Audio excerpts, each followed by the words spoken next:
Friends, ఇప్పుడు నేను chapati with curry ఎలా తయారు చేసుకోవాలో చూపిస్తాను.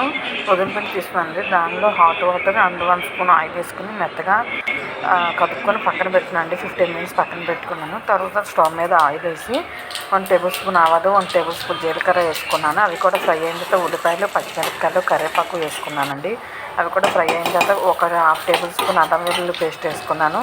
అది కూడా ఫ్రై అయిన తర్వాత ఒక బాయిల్డ్ పొటాటోనండి, అది కూడా మెత్తగా స్మాష్ చేసి వేసుకుని రుచి సరిపడినంత ఉప్పు, కారం, పసుపు వేసుకుని ఒక 5 మినిట్స్ ఫ్రై చేశాను.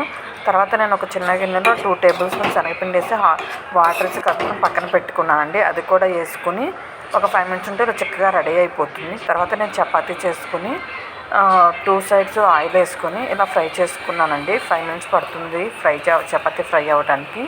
2 సైడ్స్ కాల్చుకొని ఇలా ఫోల్డ్ చేసుకొని ప్లేట్లో సర్వింగ్ బౌల్లో తీసుకొని కర్రీతో తింటే వేడివేడి చపాతీ కర్రీ రెడీ అయిపోయినట్టే.